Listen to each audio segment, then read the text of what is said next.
MEP Anderson, you've been one of the strongest critics of how the European Commission handled the COVID vaccine negotiations, especially the secretive communication between President Ursula von der Leyen and Pfizer's CEO. Let's start with the recent EU court ruling. What was your reaction to the EU General Court's ruling on the Pfizer text messages? Well, first of all, I have to say it was kind of like, well, finally a court is saying what others have been saying for so long.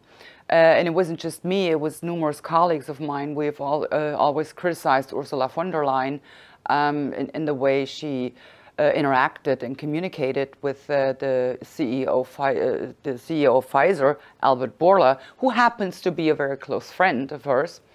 So there was Emily O'Reilly. She is the ombudswoman for European citizens. She is in charge of dealing with complaints that the citizens have and communicating that to the EU Commission. And she has done so in quite strong words, actually. And there was also the EU auditors. They also criticized Ursula von der Leyen, and they both said she had no right to conceal these SMS or refuse to release them. And what the EU Commission ultimately did when asked to release those SMS text exchange between Pfizer and Ursula von der Leyen, they simply took a decision that SMS text messages do not fall under what is considered a public official document. So there is no need, they're not obligated to release it. Well, the court now said, nope, you are actually wrong on this one. It doesn't matter what kind of form a document takes. It can be a digital kind of like exchange, a form, whatever it is, but you have to release it.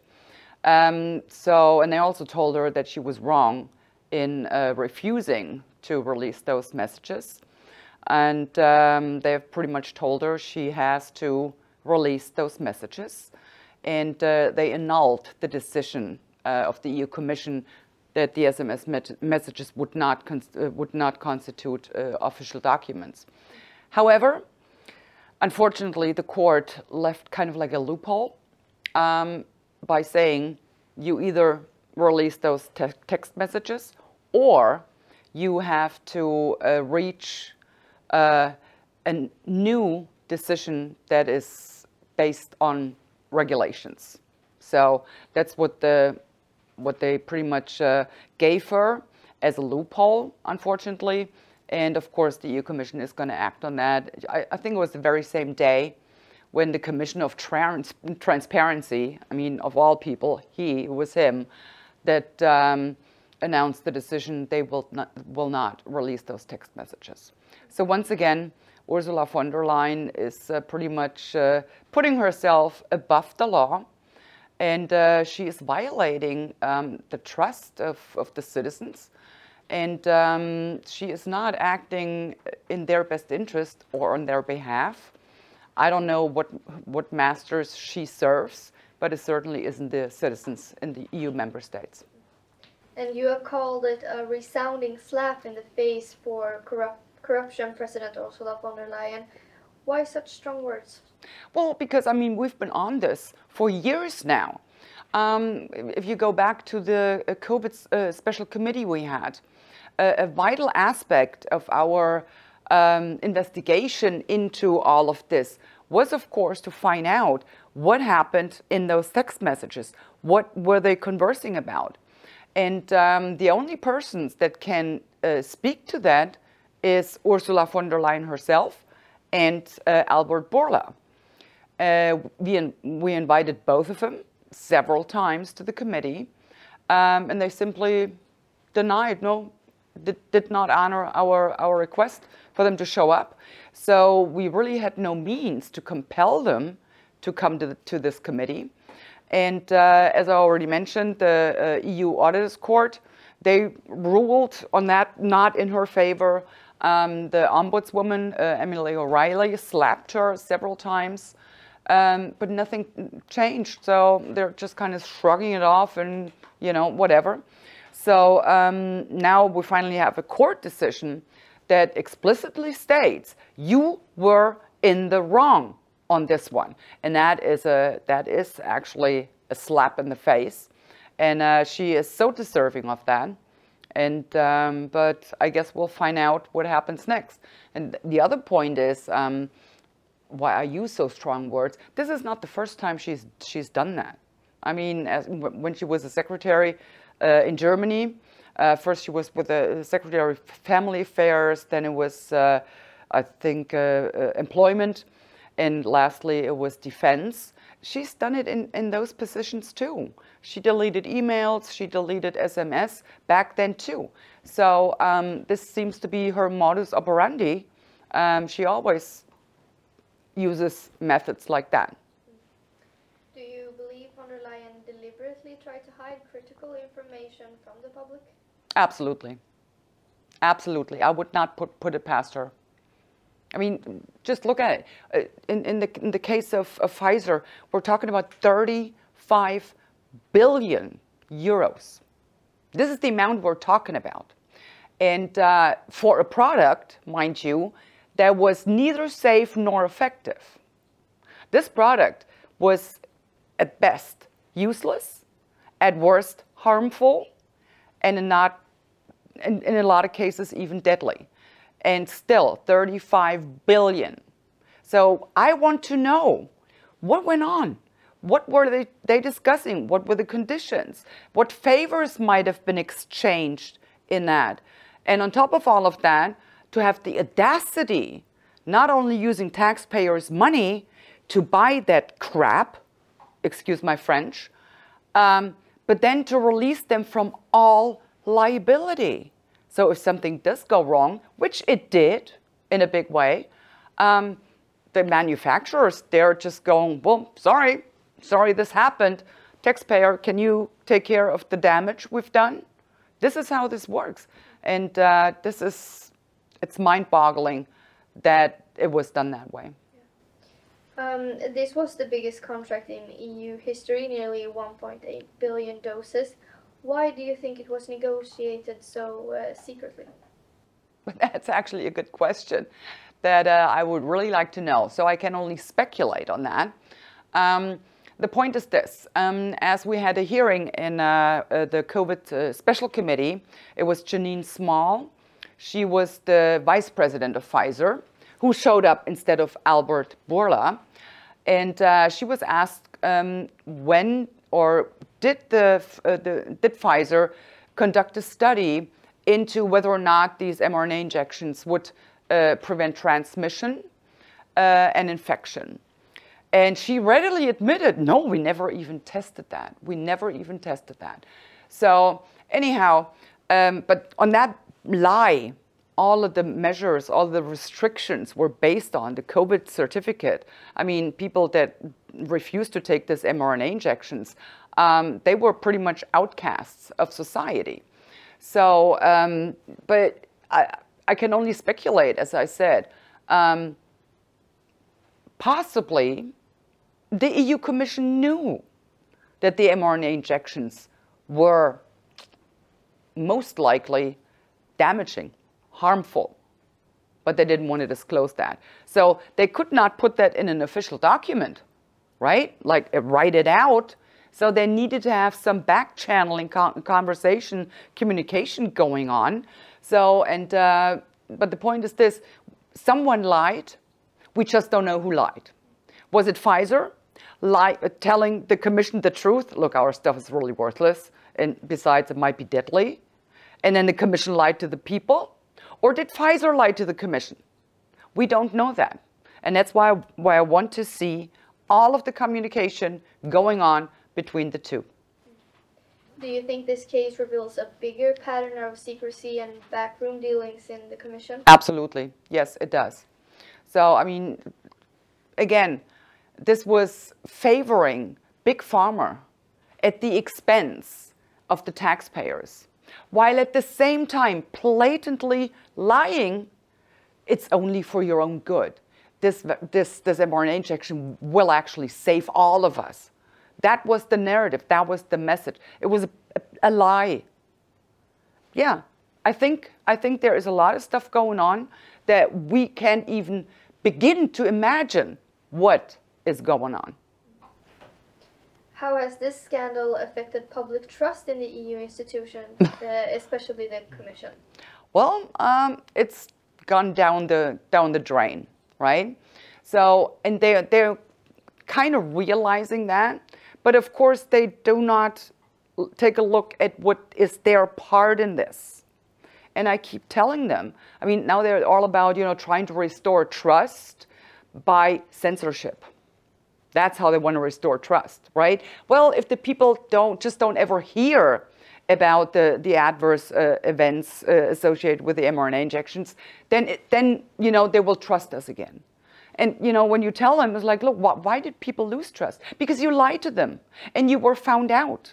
And even when you were found out, you still refuse to acknowledge that you lied to the people.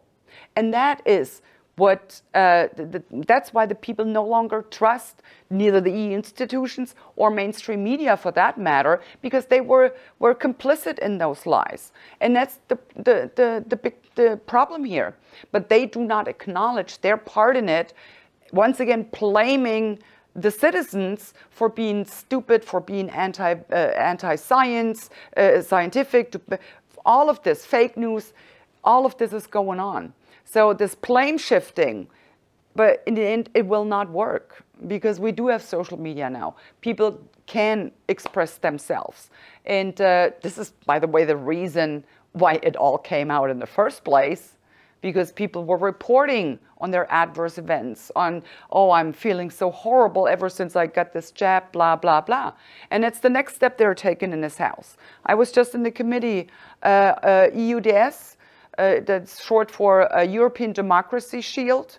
Yeah, what they're talking about there is more censorship, more content control. What they're actually afraid of is, yeah, they are losing control of the narrative. And they're working tirelessly behind the scenes and in committees like that to make sure that they will regain that control. Is there a democratic way for citizens to hold these top officials accountable, or is the system rigged to protect them? Well, see, that's the beauty of democracy, right? You elect someone to represent you, to act on your behalf, to act in your best interest. And if they turn out not to do that, you don't re-elect them. You elect someone else. But it's really not working anymore, is it? I mean, just look at the last German elections. The voters clearly voted for a coalition between Christian Democrats and the AFD. There was a comfortable majority for that. But since Friedrich Merz, the idiot he is, in the campaign already told everyone, look, don't worry, we're not going to even speak to AFD. So, thus indicating and signaling to the Social Democrats, you don't have to worry about anything. You can ask of me whatever you want, and I will have to deliver because you're the only ones I can go into a coalition with. So the people voted for change, but they didn't get change. And this has been going on for years. You take other countries, Romania, for instance, the same thing. So Austria, the same thing. So what we're actually, the problem we're having now is that elections no longer affect change. And if elections no longer affect change, then the system is broken and it needs fixing desperately. Why do you think most mainstream media outlets in Europe have remained silent or downplayed this case? Once again, I can really only speculate on that because, I mean, for the life of me, I could not think of a single logical reason for them to do that. The media, the fourth power in a democracy, is supposed to scrutinize governments, to question what they're doing, to question their motives, to uncover corruption. But they're no longer doing that. It seems to me they're like, sort of like, yeah, they're like the biggest supporters of the governments right now. There is no scrutiny anymore, none of that. And that gives citizens, of course, a feeling, and rightly so, I might add, gosh, we're being lied to by everyone. Not just the government, but the press too, because they're in cahoots with them. So, yeah, it's really tragic, but this will be the downfall of democracy if there is no accountability anymore. And no one calls these politicians out anymore, you know. Plus, when you look at the way the EU institutions, for example, the way they're structured, has nothing to do with democracy.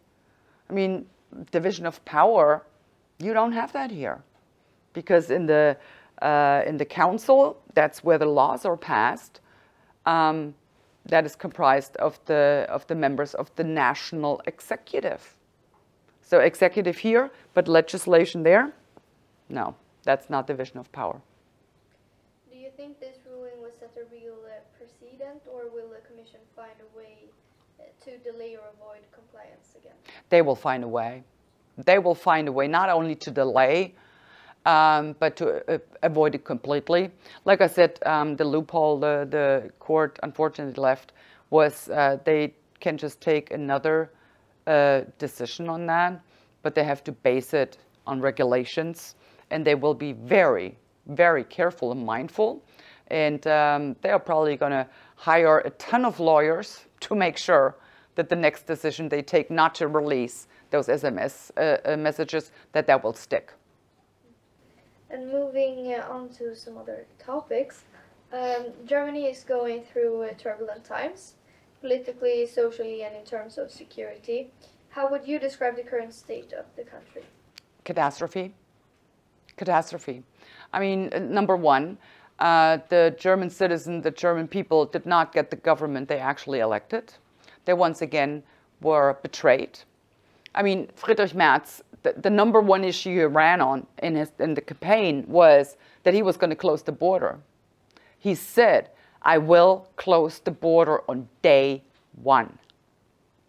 Well, after the election, not 24 hours after the election, he suddenly said, well, no one ever said anything about closing any borders. So he, you know, it was like, just like that, out the window. The people feel betrayed.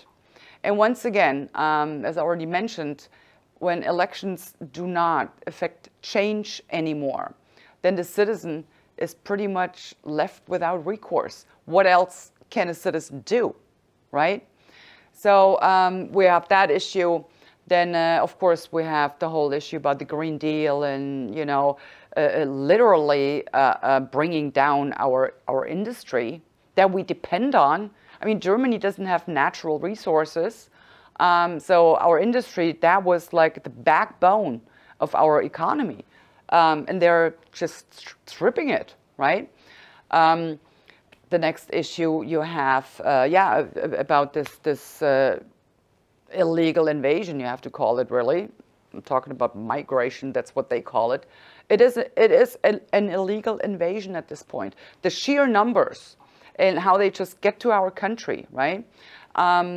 There is no vetting, there is no scrutiny. Who is that? I mean, we don't even know who these people are, to be quite frank. So, and we see the effects on our society just in the past couple of days. Random knife attacks, and these random start with a group rapes, these gang rapes. They're occurring twice every day. I mean, can you imagine? It is insane. Twice, and that is not counting the rapes that occur with only one perpetrator. Random knife attacks. We're no longer talking on an hourly, on daily basis. They're occurring on an hourly basis. Everywhere in Germany, you are no longer safe wherever you go. So yeah, our country is no longer safe. The police is advising women now, well, if you want to go for a run, you might do it in pairs. I mean, seriously? We're discussing to have separate carriages on trains for women so they can be safe. What we're actually doing in our country, and not only in Germany, but pretty much in all of the EU, with the exception of the Eastern European countries. That's a little different there. But what we're in essence doing is we're establishing the lived gender apartheid of the countries these illegal invaders come from. That's what we're doing. Gender apartheid.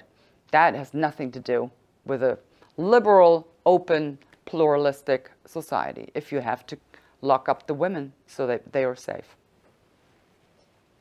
In a recent election, the AFD made historic gains. What do you think explains this growing support among German voters? Oh, that's very simple to answer.